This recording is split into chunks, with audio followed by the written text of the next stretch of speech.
Never run out of battery again with the INIU portable charger, the slimmest 10,000 mAh power bank that keeps your devices charged on the go. Stay powered up wherever you go. Click the link in the video description to shop now on Amazon. Welcome to TV Talk Daily. I'm your host today, and we're discussing a fascinating topic that's been making waves in the classic cinema world. The TCM Classic Film Festival is just around the corner. And it's not just about celebrating old movies, it's also about reaching new audiences. The festival, which runs from April 24-27, comes at a pivotal time for Turner Classic Movies and the state of classic cinema as a whole.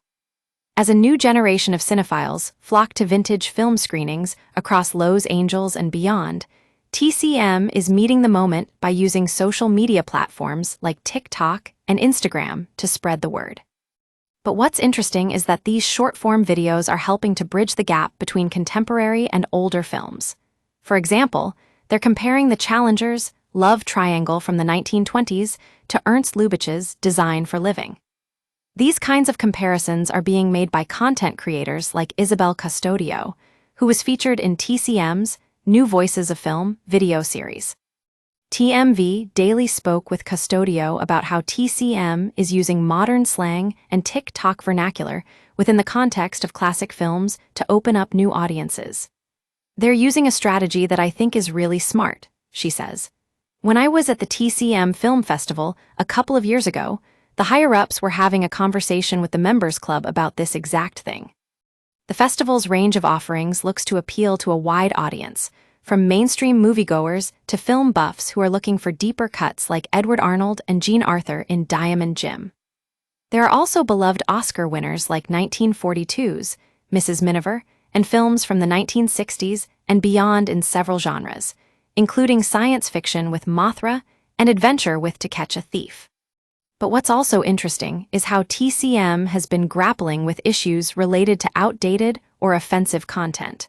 For example, their panel discussion back in 2019 on The Complicated Legacy of Gone with the Wind, which focused on one of the most dissected and revisited classic films of its era.